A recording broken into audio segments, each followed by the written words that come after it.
Bom dia, pessoal. Aqui quem fala é o Rafael. Eu sou professor da UFSCar, né? Atualmente estou no cargo de diretoria da Agência de Inovação, e vou conversar um pouquinho com vocês sobre esse tema aí que a gente colocou, Caminhos da Inovação hoje. Em primeiro lugar, pessoal, eu queria deixar um agradecimento para a professora Arlene, né, coordenadora do Centro de Excelência para Pesquisa em Química Sustentável, né, o CERSUSQUEM, que é um modelo aí inovador que a FAPESP fez em parceria com a GSK e outras empresas estão se espelhando, né, nesse modelo de parceria universidade, que tem muita competência, muita experiência técnica, científica, com empresa para tentar fortalecer essa ponte. Então, a gente vai conversar um pouquinho sobre inovação, um pouquinho sobre patentes, né? E aí, ao final, a gente pode tirar dúvidas, conversar sobre experiências, tá bom? Esses slides vão ser disponibilizados, acho que pode fazer download por aqui, mas daqui a pouco eu passo o link para quem quiser baixar, tá? Então, mais uma vez, eu agradeço a presença de todos, é um prazer estar aqui com vocês hoje, né? Agradeço novamente o convite da professora Arlene e vamos lá. Bom, pessoal, a primeira coisa que eu queria comentar com vocês é inovação e química, né? Um dos temas que nós vamos discutir aqui hoje são as patentes, né? Então, as patentes, tem gente que fala que não é legal porque é fechado, tem gente que fala que é bom, né? Mas eu vou mostrar o lado bom, né? A patente, na verdade, permite inovação aberta, né? A patente protege algum esforço que a gente fez de desenvolvimento, né? Mas ao mesmo tempo torna aberta alguma coisa. Então você temporariamente pode ganhar algum dinheiro com aquilo, mas depois se torna público, né? Na verdade, a patente é sempre pública para quem quiser usar para pesquisa, uso pessoal, sem fins lucrativos. Quem quiser tirar lucro daquilo que você desenvolveu, paga uma taxinha para você que a gente chama de royalties. Olha só que legal, 25% das patentes do mundo são na área de química. Então é uma quantia razoável. Se a gente pensar medicina, engenharia elétrica, mecânica, máquinas, equipamentos, insumos, de todas as patentes que tem no mundo, 25% são na área de química. Então é bem relevante, né?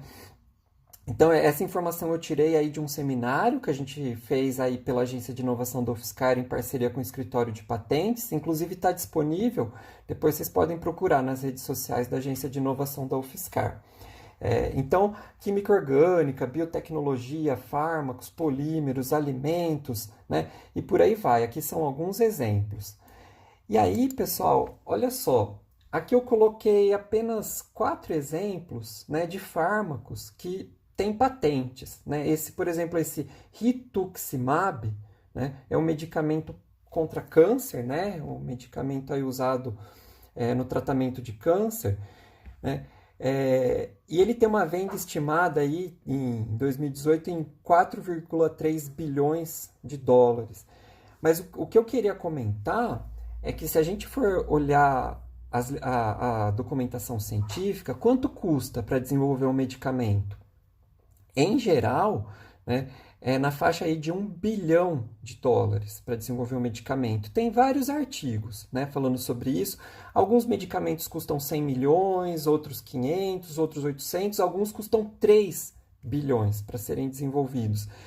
Então, para uma empresa, né, para uma instituição, é complicado você investir, por exemplo, 1 bilhão de dólares para desenvolver um medicamento e depois tornar ele livre, né? Quer dizer, você não consegue nem pagar o investimento que você fez. Então, claro, a patente permite que você tenha um monopólio daquilo, né? Aquilo que foi desenvolvido por você, você tem uma exclusividade por um certo tempo, e depois você torna aquilo público para quem quiser usar gratuitamente e abertamente. Então, é uma troca. A gente vai falar mais disso daqui a pouco, né? Daqui a pouco a gente discute isso, mas eu queria que isso ficasse claro para todos, tá, pessoal? Que a patente ajuda a garantir que o investimento possa ser recompensado depois, né? E aí eu queria, já que a gente está aqui para falar de inovação, é muito comum as pessoas associarem inovação a dinheiro, né? Puxa, olha aquela inovação, mas se não gerar nota fiscal, se não der lucro, não é inovação, né? Tem gente que fala isso. E aqui eu queria colocar uma visão diferente de inovação para vocês, né? Inovação tem várias definições, várias. Se a gente pegar esse livro aqui, que é um dos autores de inovação mais conhecidos aí no mundo, né? O Scott Anthony, ele inclusive trabalha com Clayton Christensen, que é o criador do livro muito famoso, o Dilema da Inovação, né? O Dilema do Inovador. Mas nesse livro aqui, né, The Little Black Book of Innovation, ele revisa várias definições de inovação, ele acha dezenas, né? E ele chega na definição dele, que particularmente eu, Rafael, é a definição que mais gosto de inovação. Ele fala assim, né? Inovação é alguma coisa diferente que tem impacto, né? Tá lá na página 15 do livro. Então, essa para mim é uma boa definição, né? Porque muitas vezes você pode fazer uma coisa que faz toda uma diferença para alguém, para uma empresa, para a sociedade, para uma pessoa, mas não necessariamente você vai ganhar dinheiro com isso. E eu considero isso inovação, concordando com esse autor aqui, né? Então essa definição a gente vai usar aqui ao longo da apresentação, tá? Inovação, alguma coisa diferente que tenha impacto. E aí, ainda nesse livro, né, que realmente é uma referência muito conhecida na área de inovação, ele analisa vários inovadores de sucesso, né? Thomas Edison, Steve Jobs e vários outros, e ele faz uma observação de que esses inovadores de sucesso, eles têm 4 características especiais, né? Eles perguntam, eles interagem, eles observam e experimentam, né? Pode parecer até meio óbvio, né? Mas é legal a gente colocar isso no papel, a gente refletir, né? Então, inovadores de sucesso, né? De acordo aí com Anthony, do The Little Black Book of Innovation, perguntam, interagem, observam e experimentam, né? Então, vamos mostrar um exemplo da UFSCar, né? De um colega da UFSCar que eu conheço. Essa aqui é uma patente desenvolvida lá no LAMAV, que é o Laboratório de Materiais Vítreos da UFSCar, né? Foi depositada em 2017, publicada em 2018, né? Todas as patentes têm um período de sigilo, né? Entre o depósito e a publicação. Esse período de sigilo é para dar uma vantagem competitiva para quem detém a patente. Então, quem desenvolveu foi o professor Zanotto, né? Junto com o professor Oscar, né? Silvano e Simone também participaram, né? O que eu acho muito legal desse desenvolvimento é que é uma patente de um implante ocular com biovidro, desenvolvido na UFSCar, né? Esse aqui é um caso real, né? De um menino aí que tinha perdido acho que a pressão no olho ou perdido o globo ocular, e foi colocado essa prótese, né? Esse implante ocular, melhorando não só a questão de saúde, mas a própria autoestima, né? Da criança. Então, esse para mim é um exemplo de inovação, alguma coisa diferente que tem impacto, né? Mas ninguém ganhou dinheiro com isso agora. Embora a patente permita, essa patente ainda não gerou o que a gente chama de royalties, né? Recursos financeiros. A gente já tem 50 pessoas usando, né, em fase de testes, e quando a gente conversa com o professor Oscar, né, que é esse professor que eu coloquei aqui na tela, é um dos inventores, junto com o Zanotto, né, com os outros inventores, mas eu acho legal ele contando, né, que eles se perguntaram bastante como poderiam melhorar, interagiram com as pessoas, observaram e experimentaram bastante. Eu acho muito legal, né, o professor Oscar conta que ele mesmo vai lá nas máquinas, no torno, e faz a prótese, e conserta, e vê que tipo de ferramenta de corte é melhor. Então, inovadores de sucesso experimentam, isso é como uma coisa importante, né? E na área química, claro, a parte experimental é fundamental, né? E aí eu queria trazer aqui algumas frases, rapidamente, né, para corroborar isso que eu estou falando, da Marissa Mayer, né? Ela foi uma executiva do Google, né? Trabalhou no Gmail, no Google Maps, ela criou muitas inovações lá no Google, foi presidente do Yahoo também, né? Mas ela tem alguns princípios de inovação, né? Então aqui, mas eu gosto de três, né? Primeiro, o princípio de inovação dela é criatividade adora restrições. Então é curioso, né, a gente pensar, pô, no Google o pessoal tem todos os recursos que quiserem.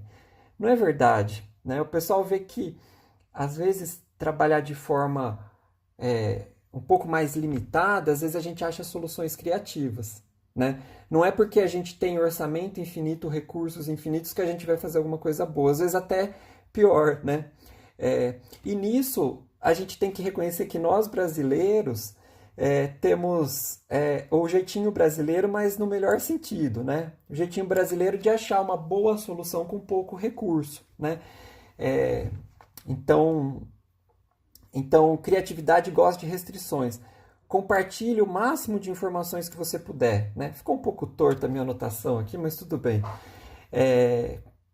Pessoal, muita gente fala, nossa, eu tô com uma ideia, mas eu não posso contar para ninguém porque alguém vai copiar a minha ideia. Não é bem assim, né? Você teve essa ideia porque você acumulou um histórico, você acumulou uma certa experiência, né? Quando você contar para alguém, a pessoa não vai ter a experiência que você teve, né? Então, o próprio Gustavo, né, diretor da Nanox, que é uma empresa que nasceu no departamento de química da UFSCar, eu escutei uma apresentação dele, né, nos seminários de pós-graduação em química, ele fala a mesma coisa, eu concordo. A gente tem que conversar com as pessoas e escutar, né, ideias vêm de todos os lugares. Então aqui exemplos, né, ó, Apple nasceu numa garagem, o pessoal conversava com todo mundo, mostrava para todo mundo, né, num ambiente de restrições, né, o pessoal vendeu o carro lá, o Bill Gates e o Steve Wozniak venderam o carro deles para comprar as peças para fazer o primeiro lote. Né? Google nasceu numa garagem, Amazon, Harley Davidson, Disney, Mattel. Ninguém tinha recurso para criar essas mega empresas. Né? Não começaram em berço de ouro, começaram batalhando do zero. E aqui eu queria colocar uma frase, né, que eu gosto muito, do Richard Feynman. Né? Inclusive, apesar dele... Ele é engenheiro, né, físico e trabalhou com química. Não sei se vocês sabiam, pessoal. Ele chegou a trabalhar numa empresa de química, né? E o pessoal brincava que ele era o Chief Chemistry lá, o químico-chefe. Enfim, mas ele era um cara muito criativo, né? A frase que eu gosto dele, que eu queria compartilhar com vocês, é essa daqui, né? Ele diz que não pede nenhuma desculpa, né, para fazer uma excursão em outro campo, porque a separação de campos, como a gente enfatiza, é uma conveniência humana. E não é natural. A natureza não está interessada nas nossas separações, né? E os fenômenos interessantes são pontes, né, entre esses campos. Ele escreve isso, né? Esse é o primeiro parágrafo do capítulo de física dele, né? Tem lá movimento uniforme, aceleração, de repente tem um capítulo que ele começa a falar do olho humano, o capítulo inteiro, né? Num livro de física. Então, e eu comecei a observar, né, aí no tempo que eu trabalhei em empresa, trabalhei bastante tempo em empresa, né, projetos de P&D também na universidade, que isso é muito verdade. Quando a gente junta a área de química com a área de engenharia elétrica, com a área médica, às vezes a gente acha a gente preenche algum gap que não era conhecido e acha uma solução. Gente, vou deixar uma dica, professor fica dando dica de leitura, né? Esse é um dos livros mais legais que eu já li, tá? É a autobiografia dele, tá? Surely You're Joking, Mr. Feynman, né? Certamente você está brincando, Sr. Feynman. E ele conta histórias, além de a gente aprender, a gente dá risada do começo ao fim do livro. É uma leitura assim maravilhosa. Então ele conta como ele arrombava cofres do Pentágono por hobby, né? Ele trabalhou na bomba atômica, lá no Projeto Manhattan, mas toda vez que ele chegava lá no Pentágono, os generais mandavam isolar todos os lugares, porque o professor Feynman estava lá e ele ia arrombar cofres, né? E ele fazia isso muito rápido. Então, às vezes, o pessoal pedia para ele arrombar um cofre, ele falava assim: só posso fazer isso sozinho. Aí ele ficava lendo um gibi, um tempão, depois ia lá e em 30 segundos arrombava o cofre. E assim, pessoal, olha que legal, ele era amigo do César Lattes, né? Passou um tempo no Brasil e participou de uma escola de samba, gente. Ele tocou, ele desfilou carnaval, tocou lá um instrumento que eu não lembro qual é. Então é muito legal. As histórias que ele conta são muito legais, né? E ele ganhou o prêmio Nobel, né? Bom, uma das coisas então que o Feynman fala, eu quero pedir uma carona, e que também da Marissa Mayer, lá de inovação, é, é que a gente precisa persistir bastante para inovar, né? A gente precisa persistir bastante e errar muito, né? Errar é bom. E aqui eu quero deixar uma história, estou contando muita história, né? Desculpa, pessoal, mas queria contar rapidinho a história aqui do Thomas Edison, né? É meio controverso se ele tem 1.000 ou 2.000 patentes, cada biógrafo entende de um jeito, porque ele comprava patentes também, né? Ele era um cara que tinha uma visão comercial muito boa, além de inventor, né? Mas a história da lâmpada elétrica, né?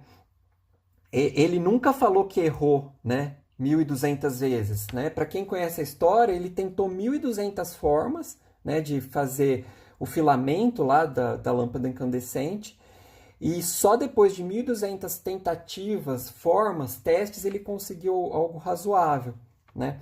E ele fala, eu não errei, eu descobri 1.200 formas de não fazer uma lâmpada, né? Então é a visão, né? E aqui eu queria contar mais um pouquinho da história. Gente, o Thomas Edison foi expulso da escola, né? Foi expulso da escola porque o professor julgava que ele não tinha capacidade de frequentar a escola de tão ruim que ele era, né?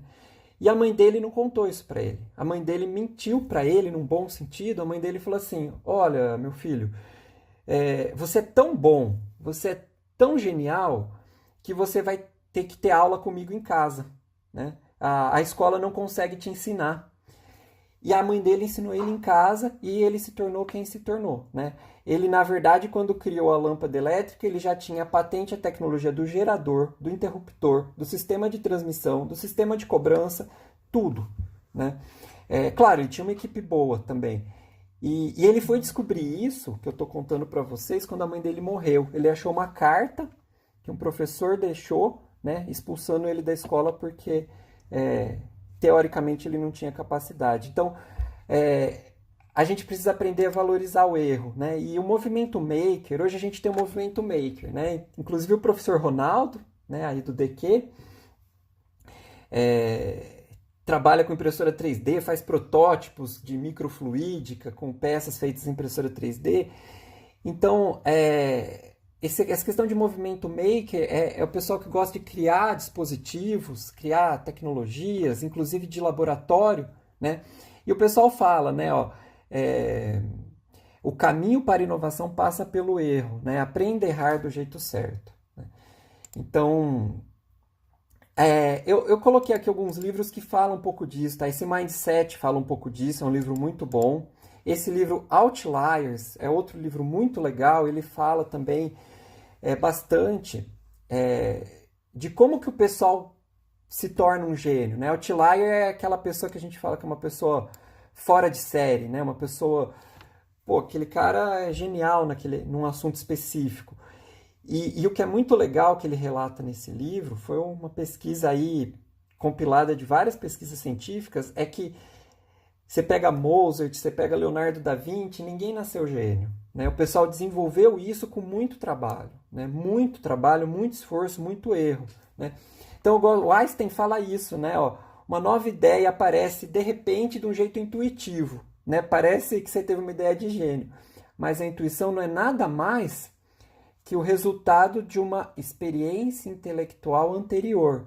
Quer dizer, você se especializou tanto em um assunto, por exemplo, você fez graduação, iniciação científica, mestrado, doutorado, você se torna um expert no assunto, né? E de repente você começa a ter ideias que, puxa, né, ideias que parecem muito boas, né? Mas na verdade é resultado de uma experiência anterior, né? Então o Thomas Edison fala isso, né? Talento é 1% de inspiração, 99% de transpiração. essas frases mais clichê, né? E agora vamos falar de um assunto. Então, fechando um pouquinho o parênteses, eu, na verdade, abri um parênteses aqui, né? Queria contar um pouco dessas histórias para vocês, mas agora a gente vai falar um pouquinho de patente, né? Então, patente é um item de propriedade intelectual. Propriedade intelectual é um universo muito maior. A gente tem registro de marca, desenho industrial, direitos de autor, né? Patente é um tipo de proteção, né? E olha que legal, né? Tem um especialista aí em propriedade intelectual que fala que propriedade intelectual é o assunto mais importante sobre o qual a maioria das pessoas menos sabe, né? Inclusive, a gente corre riscos, né? Daqui a pouco eu vou contar para vocês. Por exemplo, se a gente usar alguma coisa patenteada e criar um produto, desenvolver alguma coisa, a gente pode sofrer um processo, né? Então, a gente corre risco por não conhecer isso. E é isso que eu quero tratar com vocês. Então, gente, uma visão geral, né? Patente é um assunto extenso, mas eu vou dar uma visão geral em poucos minutos aqui, né? O que é uma patente, né? A patente é um título, né, que o governo dá pra gente. Então a gente recebe um título do governo dando a autorização, dando um monopólio, uma exclusividade sobre uma tecnologia que a gente desenvolveu por um tempo determinado, né? Para a gente patentear alguma coisa, tem que ter novidade mundial, né? Se tiver qualquer coisa igual, muito parecida em qualquer lugar do mundo, esse objeto, essa técnica ou esse produto, ele não é patenteável, né? Então, uma das partes mais importantes, né, da redação de uma patente é a pesquisa de anterioridade, né? A gente vai olhar uma coisa que se chama estado da técnica, né? Estado da técnica é tudo que existe antes do que a gente está propondo. E isso pode estar em qualquer formato, não necessariamente patentes. Pode ser artigos, pode ser patentes, pode ser um site, pode ser um jornal, né? Pode ser uma revista de divulgação, né? Pode ser uma palestra, né? Então, tudo que existe antes do que a gente desenvolveu é o estado da técnica. E a gente tem que mostrar uma novidade em relação ao estado da técnica. Então, a gente faz observação, a gente faz a pesquisa, né? E quando a gente vê que tem uma novidade mundial, podemos patentear aquilo, né? Então, a patente, a gente vai escrever um documento, né? E nesse documento a gente vai colocar tudo o que existe, né? Então a gente faz essa revisão do estado da técnica e a gente apresenta qual a novidade, né? A partir disso a gente pode fazer o depósito da patente, né? Então, com o depósito, a gente entra numa fase de proteção, né? Contudo, a proteção só é totalmente efetiva quando essa patente for concedida. Então, a gente tem o depósito.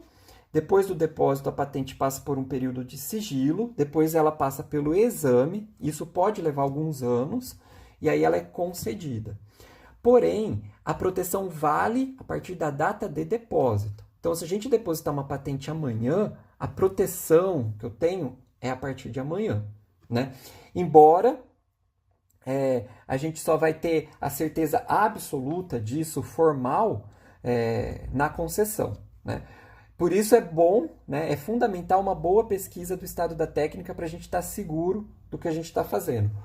O que é legal de patente, que eu acho realmente sensacional, toda patente, depois de 18 meses, é automaticamente publicada, né? Independente de ser concedido ou não. Uma vez a patente sendo publicada, qualquer pessoa pode usar a nossa patente para fins pessoais, de pesquisa, de desenvolvimento e de estudo. Então, a patente, né, o conjunto de patentes, hoje o mundo tem mais de 100 milhões de patentes, acho que tem uns 15 milhões vigentes. A patente é considerada a enciclopédia do conhecimento humano, né? Bonito isso, mas é verdade. A enciclopédia do conhecimento humano.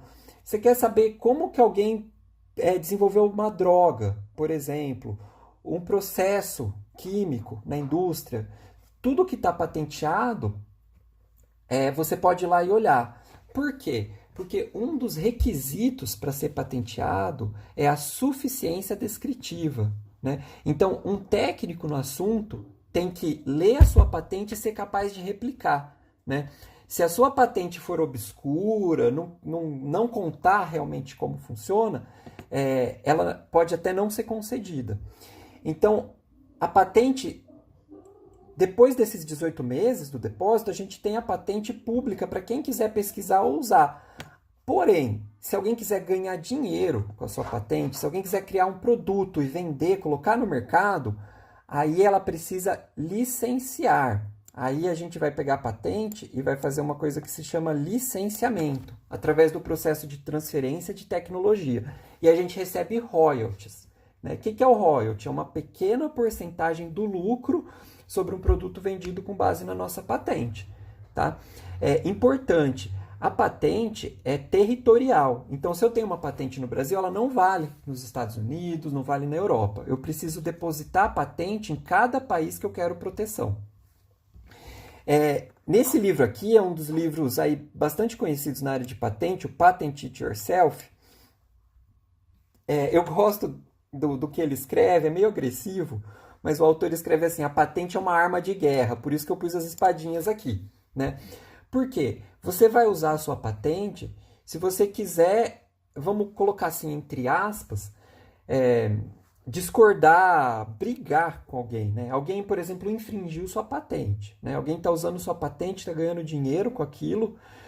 Você pode usar a sua patente para impedir um terceiro de fabricar, comercializar, importar um produto que é objeto da sua patente, né? Então, o detentor da patente tem essa premissa. Pessoal, estou fazendo um resumo bem breve, né?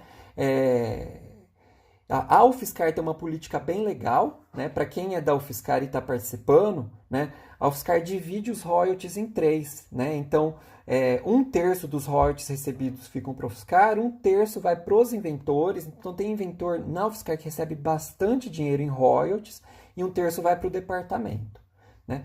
Depois de um tempo que a gente teve esse monopólio, né, de 15 a 20 anos, dependendo do tipo de patente, a patente entra em domínio público e a gente não pode mais ganhar nada com essa patente. Né? É por isso que as impressoras 3D se tornaram tão populares recentemente, tá, pessoal? As patentes de impressora 3D expiraram faz alguns anos e aí começou a surgir um monte de impressora 3D barata.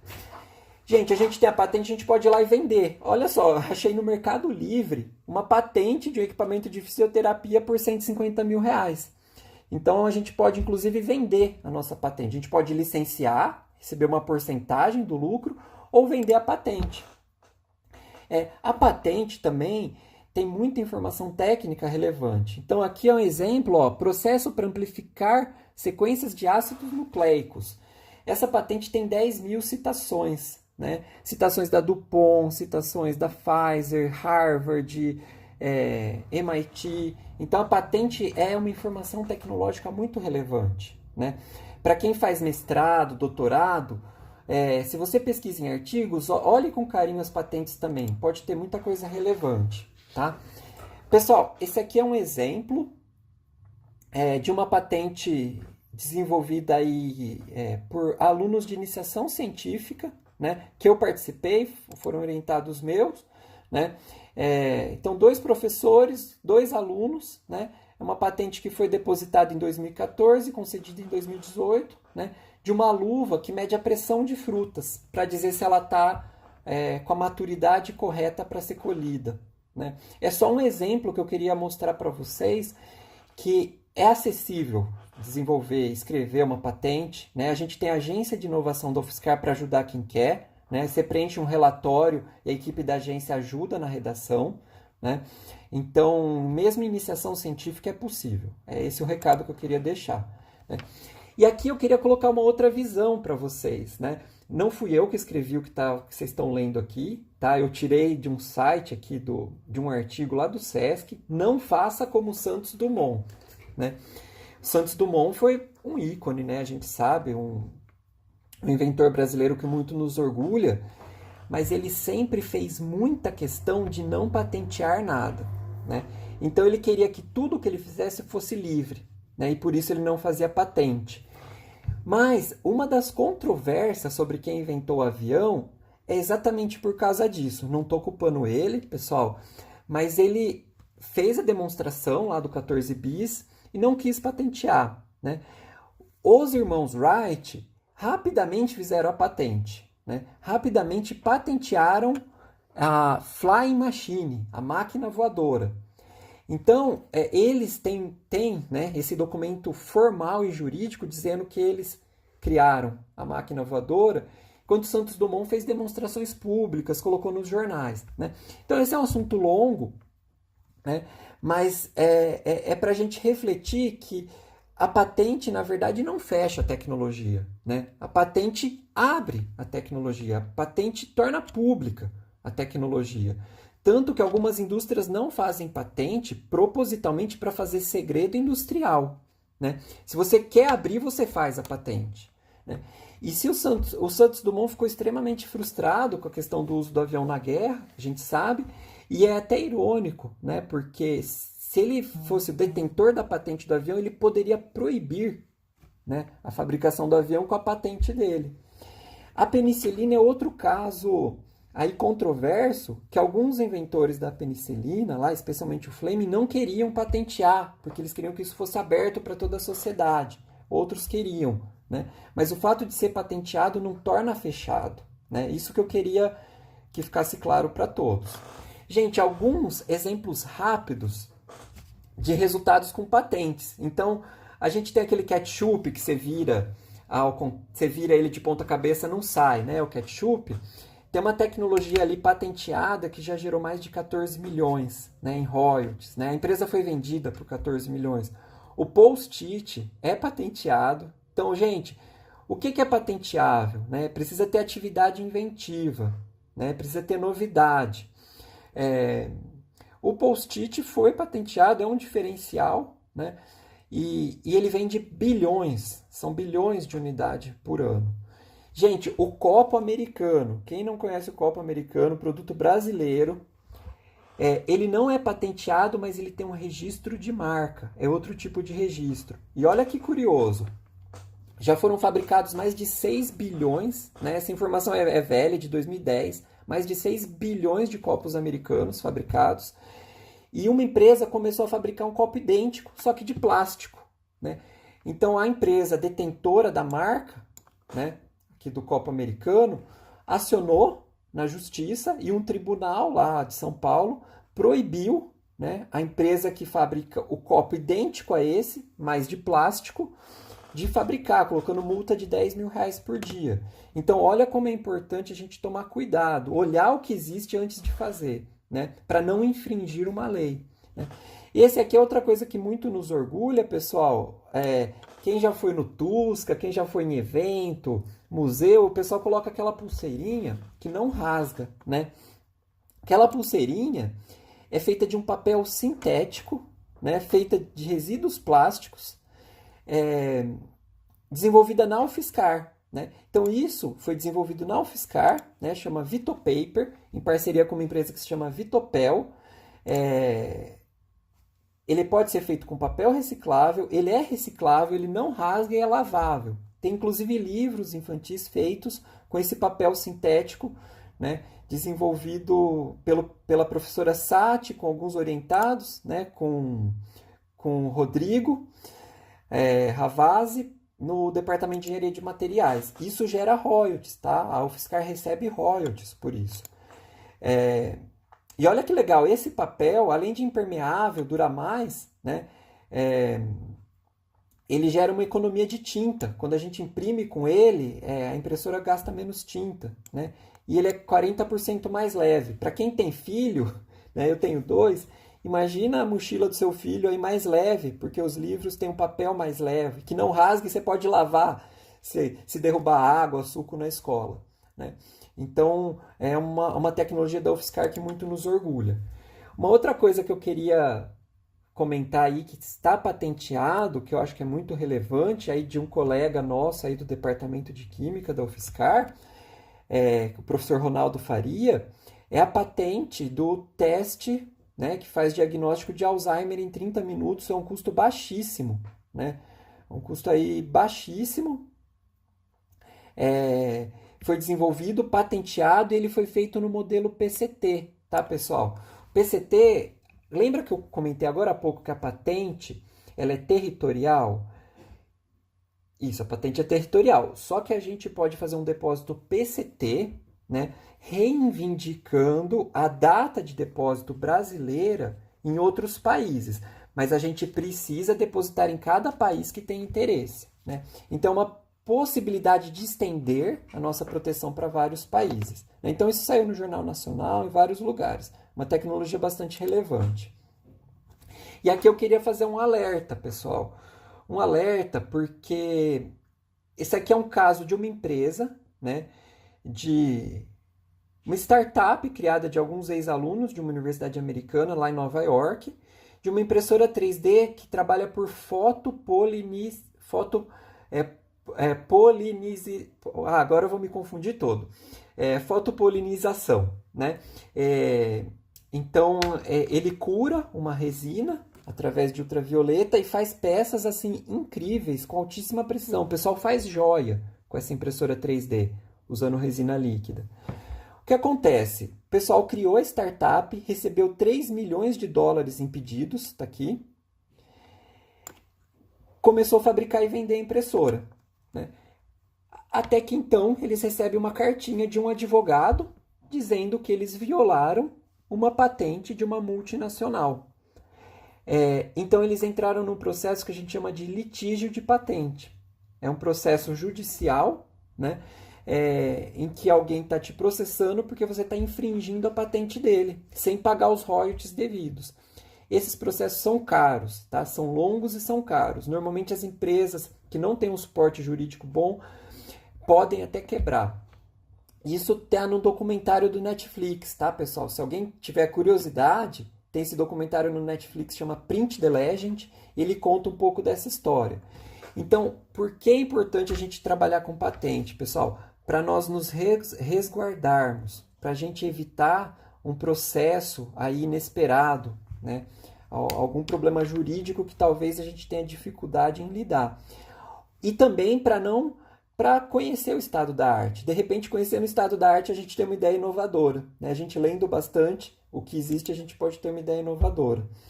Então lembrem disso, pessoal. É importante respeitar o estado da técnica, é importante conhecer, né? E se você for criar um produto, é importante ver toda a anterioridade para não infringir uma patente e sofrer um processo, né? Esse caso aqui, as empresas fizeram um acordo, tá? Mas sempre custa muito caro, né? Pessoal, voltando ao DQ, estou falando muito do DQ merecidamente, que é uma referência, né? A gente tem o LIEC, né? Todo mundo conhece o LIEC, o CDMF, aí, coordenado pelo professor Elson Longo, com vários outros professores, né? Uma participação aí que eu tenho bastante interação com o professor Ernesto Chaves. E o LIEC fez algumas coisas muito legais com a empresa, isso é inovação, né? Aqui está o caso da CSN, né? Se alguém quiser conhecer mais, está lá no folder do LIEC, que eu coloquei o link. O desenvolvimento da tecnologia feita aí na UFSCar, pelo pessoal do LIEC, gerou economia de mais de 100 milhões ano para a CSN. E startups, né, empresas foram geradas, e aqui eu queria destacar a Nanox. Todo mundo deve conhecer, né? Agora na UFSCar a gente tem um cadastro das empresas filhas, né? Então aqui é uma lista de algumas empresas que nasceram de ex-alunos da UFSCar, que toparam participar dessa rede, né? Tem empresas aí sensacionais, e uma delas, essa última que eu marquei aqui, é a Nanox. Eu queria recomendar, para quem tiver um tempinho, assistir, né, o ciclo de seminários, né, do programa de pós-graduação em Química. O link está aqui embaixo, onde o diretor da Nanox, um dos fundadores da Nanox, o Gustavo Simões, conta a história, né? A história é muito legal. Então, 3 ex-alunos do DQ que trabalharam no LIEC, né, tiveram apoio inicial com o PIP, que é uma forma de apoio sensacional para quem está começando com novas tecnologias, né, a partir do mestrado do Gustavo, e começaram a desenvolver tecnologias, né. Várias eram excelentes, mas não tiveram mercado. Não, então isso é importante, o Gustavo fala isso. É até triste se a gente pensar bem, mas tem um fundo de verdade. Às vezes você tem uma tecnologia maravilhosa, né? Mas a questão dos contatos, do mercado, da abordagem do mercado faz muita diferença, né? A tecnologia é só uma parte do negócio. Então hoje eles têm negócio de sucesso em embalagens, né, bactericidas que aumentam muito a vida útil de produtos. Então, com essa experiência que eles já tiveram, em pouco tempo, cerca de um mês e pouco, eles desenvolveram uma máscara, né, uma máscara que elimina, né, o Covid-19 por contato.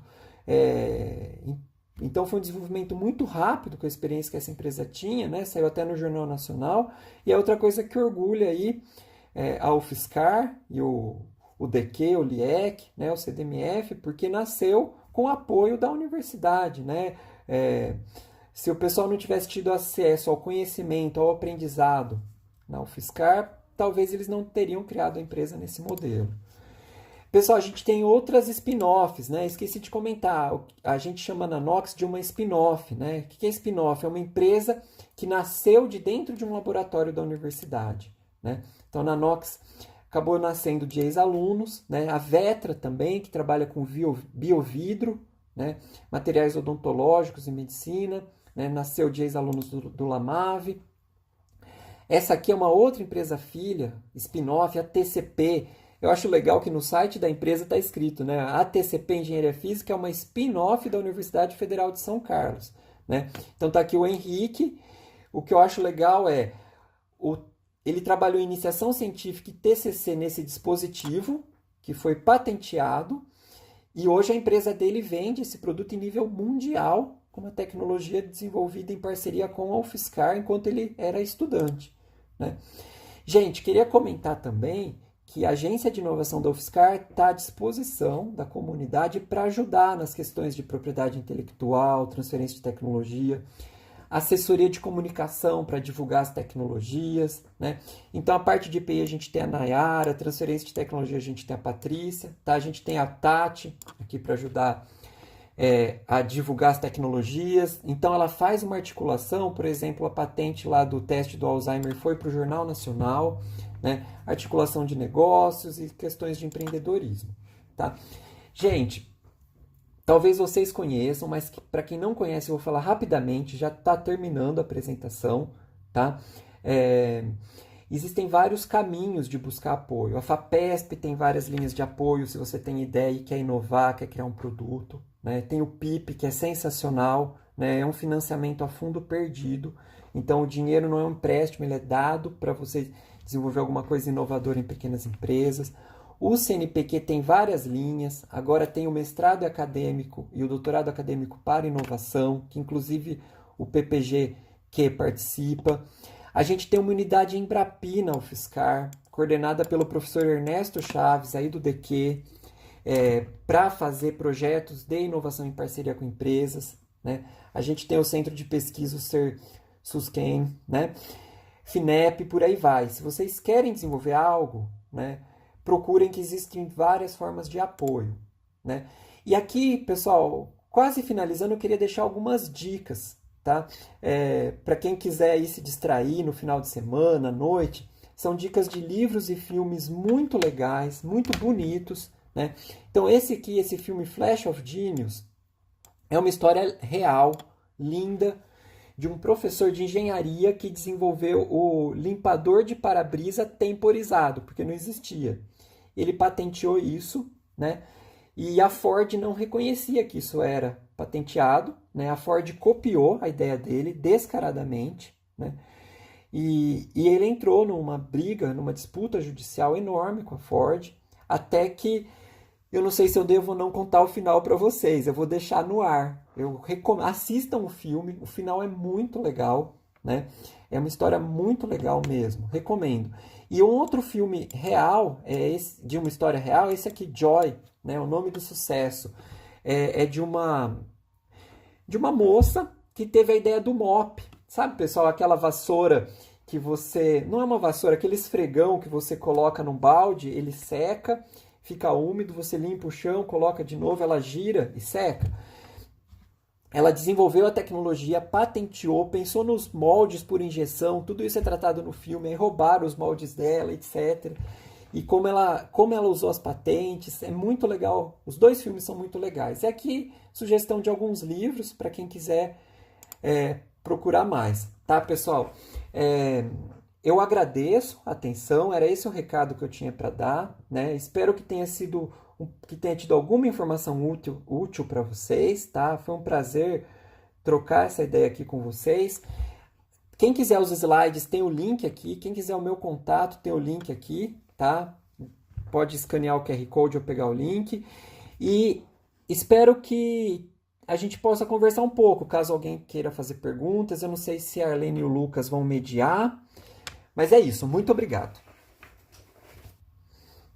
Pessoal, agradeço aqui os comentários, tá? Agradeço o pessoal parabenizando, muito obrigado. A Edilma fez uma pergunta aqui, né? Se essa assessoria é ofertada a membros externos da universidade. Olha, a agência de inovação, o foco dela é atender a comunidade interna da UFSCar, né, Edilma? Mas a gente, dentro do possível, a gente tenta tirar dúvidas, né? A gente tem inclusive uma resolução, uma regulamentação interna, que é o atendimento ao inventor independente, né? Então a gente tem uma regulamentação, né, para a gente atender, apoiar algum inventor independente de fora da UFSCar. Então a gente pode sim dar alguns apoios, dicas, né? Mas dentro de alguns limites. Por exemplo, a redação de patentes a gente faz para a comunidade da UFSCar, né? Mas alguns direcionamentos, dicas, a gente pode ajudar com o maior prazer, tá, Edilma? Faz parte do nosso papel, né? Algum esclarecimento, dúvidas sobre propriedade intelectual, né? Se a gente puder ajudar, né?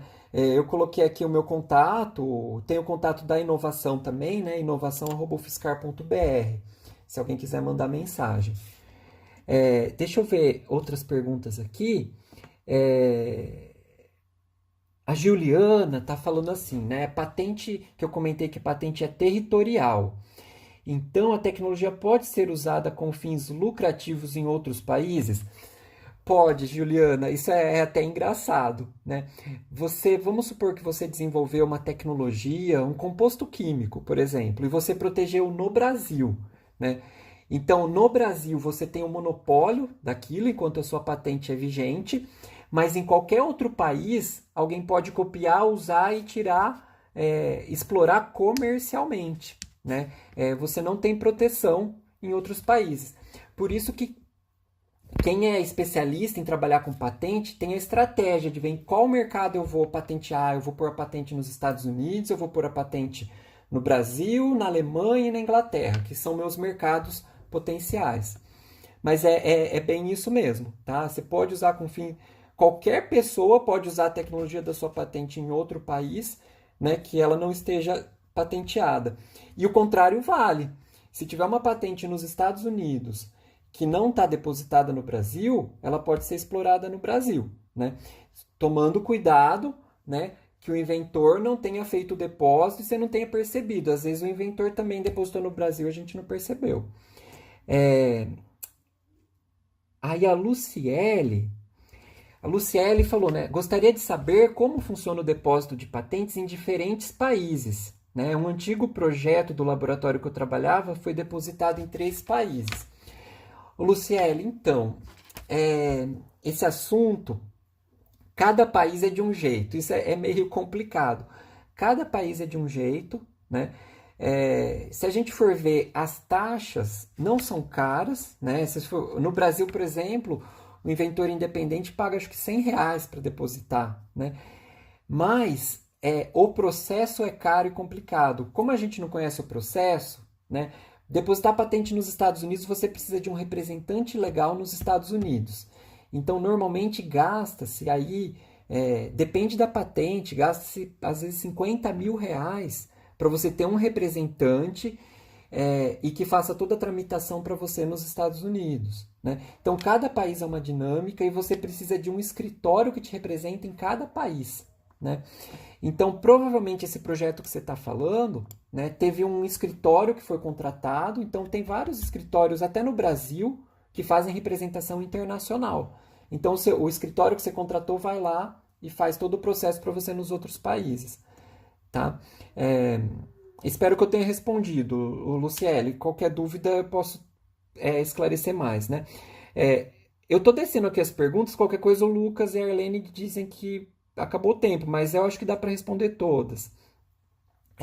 A Amanda está comentando, agradeço. Agradeço os comentários, pessoal. Fico muito feliz que vocês gostaram, né?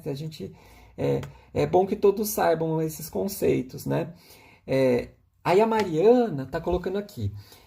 Se eu tenho uma patente sobre algo e faço uma publicação científica sobre esse algo, eu perco a patente? Nossa, Mariana, excelente pergunta. Excelente, porque eu queria falar isso e acabei esquecendo. Ainda bem que você perguntou. Não, na verdade, Mariana, isso é comum, tá? Eu mesmo já fiz isso, acho que 3 vezes. Você pode patentear alguma coisa e publicar um artigo científico exatamente com o que está na patente no dia seguinte, né? O pessoal de universidades americanas, MIT, Berkeley, Harvard, fazem muito isso. Tem até artigo que você olha o artigo e no artigo tem lá no cantinho, este artigo é referente a alguma coisa, patente número tal, depositado em tal data. Então, o que é importante? É que a patente seja depositada antes da publicação do artigo. Isso é fundamental. Se o artigo sai antes da patente, né, você não consegue patentear, porque o artigo é anterioridade, né? É engraçado, a gente mesmo, né, tem vários casos, a gente achou vários casos de patentes indeferidas, que é não concedidas, por causa de um artigo anterior do próprio inventor da patente. Então, quando o pessoal faz a análise técnica, né, eles olham assim, o que tem antes? Aí, a primeira coisa que os revisores fazem é olhar artigos do próprio inventor, porque é muito comum você estar patenteando algo que você já colocou num artigo. Então, respondendo de novo para a Mariana, pode, né, e deve, né? É muito comum isso, e isso, inclusive, é uma forma de multiplicar aí a nossa capacidade de publicação. Você pega alguma coisa que você desenvolveu como patente, então você tem a proteção comercial, e aí ainda você pode dar um viés científico, de repente colocando alguns experimentos que não tinha na patente, uma análise, etc. Então, é uma ótima abordagem, tá? Então, respondida a pergunta da Luciele. Ok, pessoal, acho que se não tiver mais perguntas, o Lucas está falando para encerrar. E a gente continua à disposição, tá, pessoal? Tá aqui os contatos. Se ficar alguma outra dúvida que a gente não falou agora, entre em contato com a agência de inovação ou comigo, e o que a gente puder ajudar, a gente está à disposição, tá? E mais uma vez eu agradeço o espaço, a presença de vocês, né? E o convite da professora Arlene, tá? Muito obrigado, pessoal.